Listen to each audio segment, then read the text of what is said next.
cars, but the vintage part came about when I was a preteen, teenager.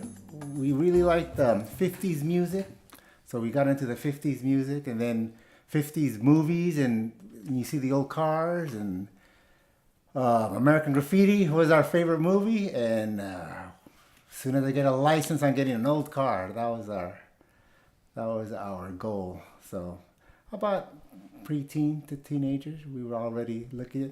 My father bought a 55 Buick, and we parked it in the driveway, and we would just sit in it pretending we were cruising down Mission Street, and we put fuzzy dice there.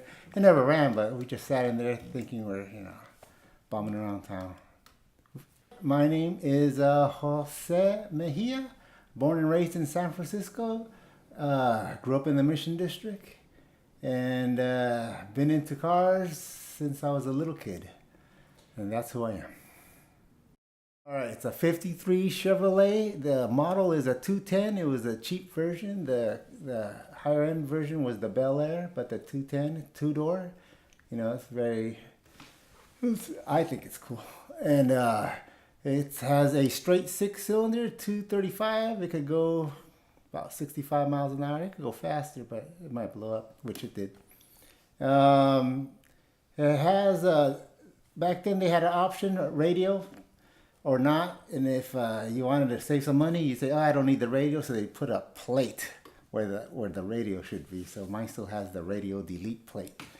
So I think that's funny. And 3-speed, 3 on the tree. What else? No, that's about it. It's a good looking car, solid. And back in my teenage days, when we grease our hair, that was the pomade to use, Tres Flores. Everyone in the Mission used Tres. You could smell it a mile away.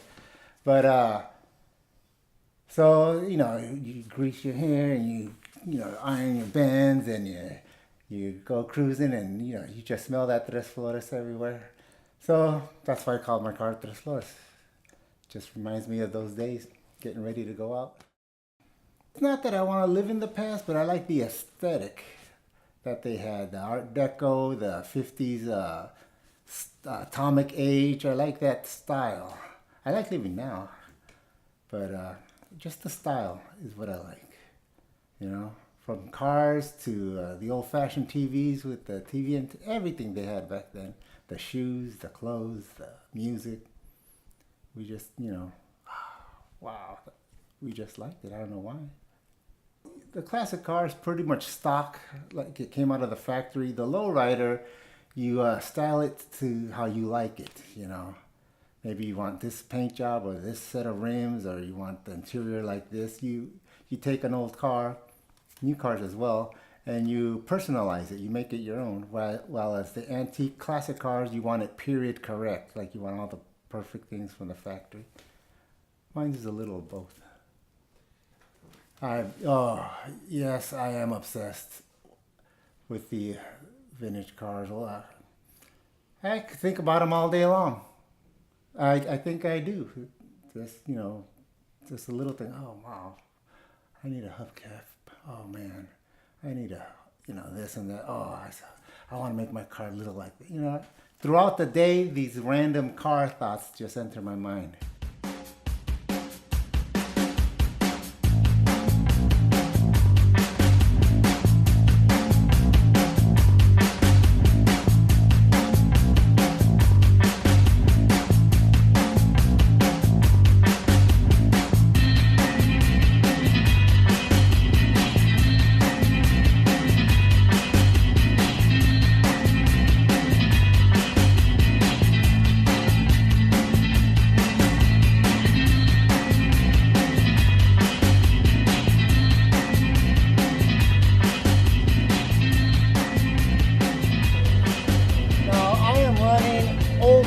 Bias ply tires on this, not radials. They're old bias ply, so they kind of tend to swerve all over the road, especially when there's railroad tracks. So that's what's going on right now, but we'll be fine.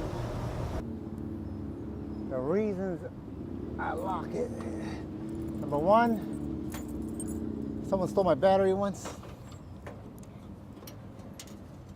And number one, the other number one is you don't want this flying up in the air while you're driving. Not that it would, but you never know. All right. How are we doing in here? How's everybody? Well, with these old cars comes old carburetors, and when it's really hot inside the engine and you turn it off, the fuel line, the gas in the fuel line turns into vapors, and the car cannot start on those vapors. So you have to wait till it cools down and try to get some gas going through there instead of just some vapors. Now look at this, we got traffic again. It ain't bad, it's normal Mission Street traffic, so we'll be fine.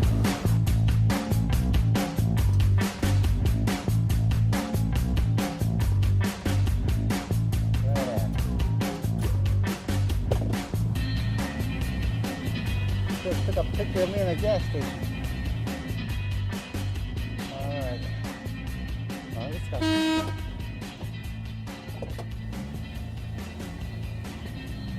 Oh, that's a horn. The new Mission Theater. That's where I saw The Wanderers and all kinds of great movies.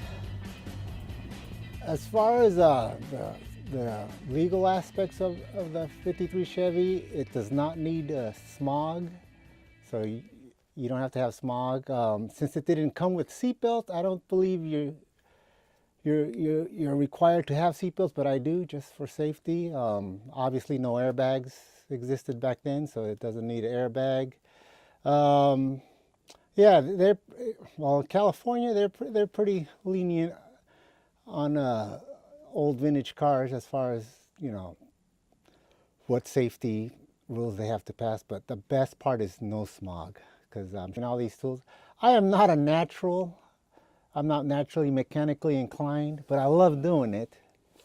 And it probably takes me longer to do something than like a real mechanic, but I just love tinkering and being down in the garage. I spend most of my time down here, you know, arranging nuts and bolts in all my sockets, and I really like it a lot. But as far as being really good at it, no, I'm not a natural, but I love doing it, so that's why I do it. Relaxes me. When I'm stressed, I come down here, sit down amongst all my tools and posters and model kits and magazines, and I just sit here and I'm not stressed anymore. So, okay, as a kid, I already went over how we loved cars, and our favorite movie was American Graffiti. And one of the stars of that movie was a 58 Impala, and you could see the fuzzy dice hanging on the rear view mirror almost in every shot. There was fuzz. So, you know, me and my brother were like, wow, we got to get those fuzzy dice. Where do you get fuzzy dice? We didn't know. And then, so we started noticing in other movies, 50s movies, yeah, you see the fuzzy dice hanging. And record albums with the Stray Cats, the Rant and Rave album, when you pull the record out, it had a motorcycle there with fuzzy dice. So we're on a mission to get fuzzy dice.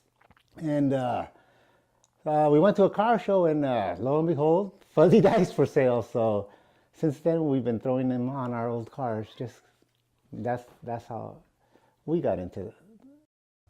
I think I was in 8th grade. In the late 70s, early 80s, oh, Mission Street, just Friday night, Saturday night, everybody, all the cars would come out, all the cool cars, all the lowriders would come out, and we were too young to drive, so we were lucky if one of our older cousins let us come in the car with them, and we would just, oh my God, this is great. And then, you know, when we grew up and were able to drive, we did the same thing, and we're still doing it. We're still cruising Mission Street. In the Mission in the mid-70s, cars, cool, everyone that was cool, that we thought was cool, drove either a hot rod or a lowrider. We would walk out our door, and then right across the street, there'd be a guy a little older than us wrenching on his muscle car, and we thought, oh man, that guy's cool. And everywhere you'd go, it'd be, you know, either lowriders or high riders, and eventually it's just mostly lowriders. So yeah, just walking out the door, you'd see, wow, look at that car. Oh my God, look at this car. Look at that car. You can incorporate the two. I take my daughters to school in the '53 Chevy every day. We hop in the Chevy and go to school, and it's smoke, and the teacher would come out. Can you move your car? You're choking out. Oh, I'm sorry. I'm gonna get that fixed. Or we need a jump, and just incorporate your hobby with your family, and that's the way to do it, actually.